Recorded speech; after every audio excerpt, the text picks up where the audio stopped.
अगली खबर, सीआरपीएफ ने राहुल गांधी की सुरक्षा चूक मामले में गृह मंत्रालय को जवाब सौंप दिया है। सीआरपीएफ ने कहा कि राहुल ने 2020 से अब तक 113 बार सुरक्षा के नियम तोड़े हैं। कई बार तो उन्होंने भारत जोड़ो यात्रा के दौरान ही सुरक्षा के तय निर्देशों का उल्लंघन किया है। इस बारे में उन्हें समय समय पर अवगत भी कराया जाता रहा है। बता दें कि कांग्रेस ने बुधवार को दिल्ली में राहुल गांधी की सुरक्षा चूक मामले में गृह मंत्री अमित शाह को शिकायत की थी, जिसको लेकर सीआरपीएफ ने इस पर जवाब दिया है। कांग्रेस की चिट्ठी पर सीआरपीएफ का जवाब सामने आया है कि राहुल गांधी ने ही 2020 से अब तक 113 बार सुरक्षा के नियमों का उल्लंघन किया है। कांग्रेस की तरफ से वेणुगोपाल ने गृह मंत्री अमित शाह को एक चिट्ठी लिखी थी, जिसके बाद सीआरपीएफ ने इसका जवाब दिया है। एक तरफ कांग्रेस केंद्र सरकार को राहुल गांधी की सुरक्षा के मामले पर घेरने की कोशिश कर रही थी, तो सीआरपीएफ ने कांग्रेस के इस दावे की हवा निकालने की कोशिश की है और उन्होंने उल्टे राहुल गांधी पर ही सुरक्षा नियमों को धता बताने की बात कही है और यह कहा है कि 2020 से अब तक जब ये पत्र लिखा जा रहा है 113 बार ऐसे मामले सामने आ चुके हैं जब खुद राहुल गांधी ने ही सुरक्षा के नियमों को तोड़ा है। भारत जोड़ो यात्रा की सुरक्षा को लेकर केसी वेणुगोपाल जी, हमारे महासचिव संगठन ने एक पत्र लिखा माननीय गृह मंत्री को और उसमें कुछ उदाहरण दिए। एक उदाहरण फरीदाबाद का दिया, जहां कंटेनर्स में आईबी के कुछ एजेंट्स घुस गए गैरकानूनी रूप से। उनके खिलाफ एफआईआर सोहना पुलिस स्टेशन में की गई, कोई कार्रवाई आगे नहीं हुई। 23 दिसंबर की एफआईआर है। फिर जब भारत जोड़ो यात्रा लाल किला मैदान के पास पहुंची दिल्ली में, तो बिल्कुल व्यवस्था ध्वस्त होती हुई दिखी। भीड़ को नियंत्रित करने के लिए, व्यवस्थित करने के लिए न कोई पुलिस बंदोबस्त जितना होना चाहिए उतना नहीं था, न कोई रोप टीम थी। राहुल गांधी और अन्य नेता खुद भीड़ को नियंत्रित कर रहे थे। चिंता इस पार्टी को इसलिए है, हमने दो प्रधानमंत्री गंवाए हैं, हमने छत्तीसगढ़ का पूरा नेतृत्व आतंकी हमले में गंवाया है। हमें चिंता एक एक भारत यात्री की है। तो अमित शाह जी से यह आग्रह किया गया कि अब जम्मू कश्मीर और पंजाब की तरफ ये यात्रा बढ़ रही है।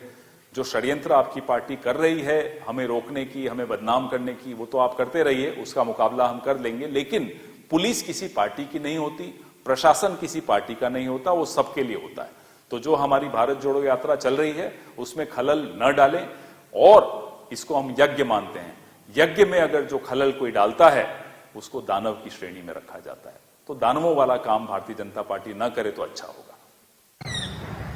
वेणुगोपाल जी ने जो राहुल गांधी की सिक्योरिटी को लेकर देश के गृह मंत्री जी को खत लिखा और यहां तक कह दिया कि राहुल गांधी के पास एडुकेट सिक्योरिटी नहीं है, वायलेशंस हुई हैं। आज ये सीआरपीएफ के जवाब से स्पष्ट हुआ कि वायलेशन हुई है तो राहुल गांधी की तरफ से हुई है और वो भी 113 बार हुई है, 113 बार। और इन सभी वायलेशंस की जानकारी राहुल गांधी को बार बार दी गई। इसके बावजूद सीआरपीएफ उनकी मुस्तैदी से सुरक्षा करती रही। और जो राहुल गांधी ने ये स्टेटमेंट दी और वेणुगोपाल ने चिट्ठी लिखकर न केवल सीआरपीएफ का मनोबल, अपनी फोर्सेस का मनोबल गिराया, उनको डिमीन किया, बल्कि रिटॉरिक स्टेटमेंट मीडिया में रहने के लिए थी। यह भी बड़ा स्पष्ट हुआ कि वेणुगोपाल जी राजनीति कर रहे थे सिक्योरिटी के नाम के ऊपर, सिंपैथी लेने की कोशिश कर रहे थे, क्योंकि ये भारत जोड़ो यात्रा एक विफल यात्रा साबित हो रही है। अब वो न्यूज पे खबरों में रहने के लिए ऐसी अच्छी हरकतें कर। भाजपा के वरिष्ठ नेता पूर्व केंद्रीय मंत्री डॉक्टर मुख्तार अब्बास नकवी साहब हमारे साथ में मौजूद है। नकवी साहब, जिस तरीके से राहुल गांधी आरोप लगा रहे हैं कि उनकी और कांग्रेस पार्टी आरोप लगा रही है, उनकी सुरक्षा में खामियां हैं सर?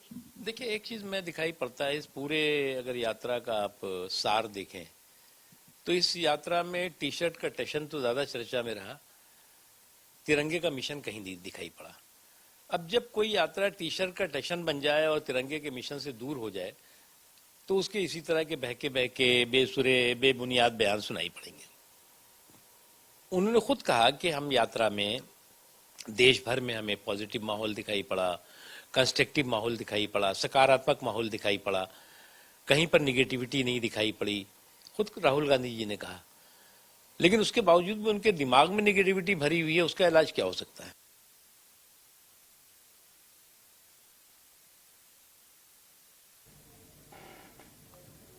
और अब रुख कर लेते हैं छत्तीसगढ़ का, जहां पर बिजली बिल बढ़ोतरी को लेकर सीएम भूपेश बघेल ने केंद्र सरकार पर हमला बोला है।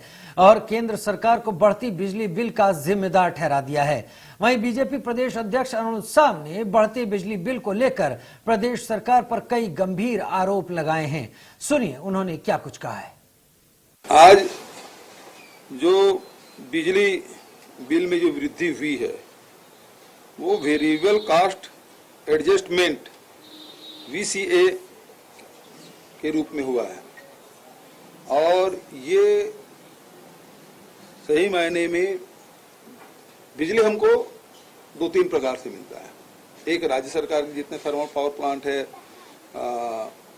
हाइड्रो प्रोजेक्ट है, जितने हमारे यूनिट है उसके माध्यम से बिजली मिलता है। दूसरा बिजली मिलता है हमको NTPC से, मेजर जो मिलता है NTPC से, नेशनल थर्मल पावर कॉर्पोरेशन से।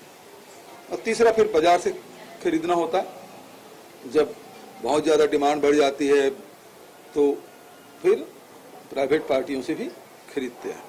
बिजली बिल हाफ करने का वादा करके सत्ता में आए भूपेश बघेल जी की सरकार लगातार बिजली का बिल बढ़ाकर जनता के साथ अन्याय और अत्याचार कर रहे हैं।